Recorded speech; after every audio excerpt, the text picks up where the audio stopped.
अभी की ये बहुत बड़ी खबर, केजरीवाल को मिली जमानत। अपने दर्शकों को बता दें, ईडी वाले मामले में पहले ही जमानत उन्हें मिल चुकी थी। सीबीआई ने जो उन्हें गिरफ्तार किया था आबकारी नीति में भ्रष्टाचार के मामले में, 26 जून को जो उनकी गिरफ्तारी हुई थी, इस मामले में भी फैसला आ गया है और अरविंद केजरीवाल के लिए बहुत बड़ी राहत। उन्हें जमानत मिल गई है। 10 लाख के 2 मुचलकों के आधार पर जमानत दे दी गई है। दोनों जज ने एक राय से यह फैसला दिया है कि अरविंद केजरीवाल को जमानत मिलती है। आपको बता दें कि कोर्ट ने बहुत ही महत्वपूर्ण टिप्पणी की। कोर्ट का कहना था कि मामले में आरोपियों, गवाहों और दस्तावेजों की बड़ी संख्या है, मुकदमे में समय लगेगा और ऐसा तभी किया जाता है, लंबे वक्त तक किसी को जेल में तब रखा जाए जब उस व्यक्ति के बाहर आने से केस को या समाज को कोई नुकसान पहुंचने का अंदेशा हो।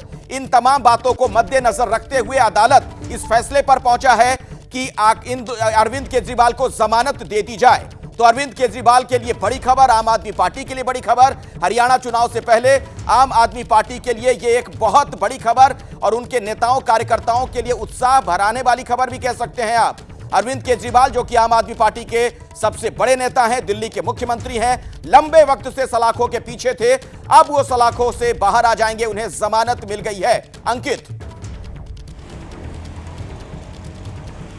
बिल्कुल, और लेकिन अखिलेश, अब यहाँ पर जो जिस तरीके से जस्टिस भुइयां अपनी जो बात को आगे रख रहे हैं फैसले में, अब वो ये सवाल जो अरविंद केजरीवाल की तरफ से खड़ा किया गया था कि जब ईडी जो है उनको गिरफ्तार कर चुकी थी, सीबीआई ने उनको इंश्योरेंस अरेस्ट बार बार जिक्र किया जा रहा था। तो अब जस्टिस भुइयां इसी बात पर अपना फैसला पढ़ रहे हैं कि क्या सीबीआई के द्वारा की गई गिरफ्तारी सही थी, ऐसे मामलों में होना चाहिए या नहीं होना चाहिए। वो एक लार्जर पर्सपेक्टिव पे बात कर रहे हैं, क्योंकि उनका ये कहना है कि सीबीआई, जो अभिषेक मनु सिंघवी जो केजरीवाल के वकील है, उन्होंने ये कहा था कि केजरीवाल पिछले जब 22-24 महीने से बाहर थे तब सीबीआई ने उनको गिरफ्तार नहीं किया, और अब ये कहते हुए गिरफ्तार कर लिया कि वो जांच में सहयोग नहीं कर रहे हैं, सवालों का जवाब नहीं दे रहे हैं। तो ये सही नहीं है। और जस्टिस भुइयां जो अभी अपनी बात रख रहे हैं, वो इसी बात का जिक्र कर रहे हैं कि क्या सीबीआई द्वारा की गई गिरफ्तारी सही ठीक थी या नहीं थी। लेकिन अखिलेश, इस वक्त के लिए केजरीवाल के लिहाज से, आम आदमी पार्टी के लिहाज से बड़ी खबर यह है कि केजरीवाल रिहा होंगे। ठीक है अंकित, आपको मैं बीच में रोक रहा हूं। अभी की बहुत बड़ी खबर दर्शकों को एक बार फिर से मैं बता दूं कि अरविंद केजरीवाल को जमानत मिल गई है।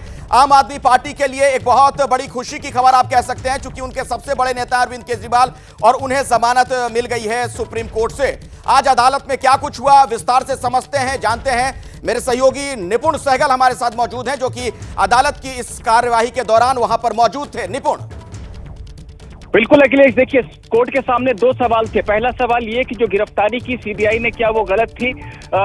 इसका जवाब दिया है जस्टिस सूर्यकांत ने। उन्होंने कहा कि गिरफ्तारी में कोई कानूनी गलती नहीं दिखाई पड़ती है मुझे। हालांकि जस्टिस उज्जवल भुइयां का इस पर भी अलग निष्कर्ष है, लेकिन गिरफ्तारी को सही ठहराया है। दूसरी बात कि जमानत दे दी जानी चाहिए। सुप्रीम कोर्ट ने कहा है कि हाँ, जमानत का आधार बनता है, क्योंकि मुकदमे में अभी समय लगेगा, लंबी संख्या है गवाहों की, आरोपियों की, दस्तावेजों की, और मुकदमा अभी शुरू भी नहीं हुआ है।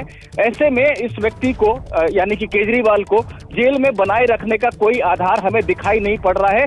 10-10 लाख रुपए के 2 निजी मुचलकों पर जमानत दी जा रही है, मुकदमे को प्रभावित नहीं करेंगे, ये शर्त लगाई है जी। और ये भी कहा है कि ईडी वाले मामले में जो शर्तें लगाई थी दूसरी बेंच ने अंतरिम जमानत देते समय, वो शर्तें बनी रहेंगी। यानी इसका अर्थ ये है कि अभी मुख्यमंत्री के रूप में अपनी भूमिका को वो निभा नहीं पाएंगे।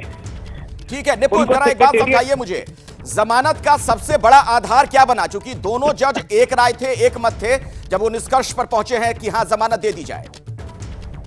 देखिए, जमानत का सबसे बड़ा आधार यही बनता है कि किसी व्यक्ति को लंबे समय तक जेल में नहीं रखा जाना चाहिए बिना मुकदमे के। ये कई फैसलों में सुप्रीम कोर्ट कह चुका है। तो सुप्रीम कोर्ट ने इस फैसले में भी इस बात को दोहराया है कि बिना मुकदमे के जेल में बनाए रखना किसी को सही नहीं है। और इस मामले में भी ये दिख रहा है कि मुकदमा शुरू होने में काफी समय लगेगा।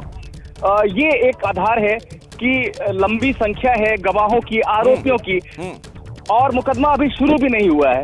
यानी अगर इन्हें जमानत नहीं दी गई तो लंबे समय तक ये जेल में बंद रहेंगे, जिसे सही नहीं कहा जा सकता। ठीक है निपुण, मैं दोबारा आपके पास आऊंगा। अभी की सबसे बड़ी खबर है, अपने दर्शकों को बता दें, देश की सबसे बड़ी अदालत सुप्रीम कोर्ट, और वहां से अरविंद केजरीवाल को जमानत मिल गई है। लंबे वक्त से इस पूरे मामले की सुनवाई चल रही थी। ईडी वाले मामले में तो राहत उन्हें पहले मिल गई थी, जमानत मिल गई थी, लेकिन सीबीआई ने 26 जून को उन्हें तब गिरफ्तार कर लिया था जब वो ईडी की गिरफ्त में थे, और उसके बाद से ही जेल की सलाखों के पीछे थे अरविंद केजरीवाल। क्या होगा अरविंद केजरीवाल का एक बड़ा सवाल बना हुआ था, और इन सब के बीच देखिए आम आदमी पार्टी की प्रतिक्रियाएं सामने आनी शुरू हो गई हैं। राघव चड्ढा ने लिखा कि सत्य परेशान हो सकता है मगर पराजित नहीं।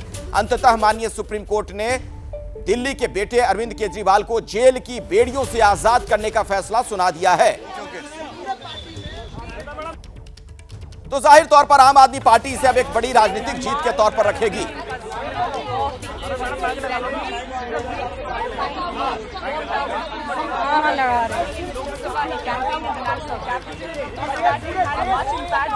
क्या टिप्पणी की जा रही है स्पष्ट तौर पर हम नहीं सुन पा रहे हैं, आपको सुनवाने की कोशिश करेंगे किस तरह की प्रतिक्रियाएं सामने आ रही है। दरअसल अदालत ने साफ तौर पर यह कहा कि मामले में आरोपियों, गवाहों और दस्तावेजों की बड़ी संख्या है, समय ज्यादा लगेगा मुकदमे में, और व्यक्ति को बाहर आने से ना रोका जाए। ऐसे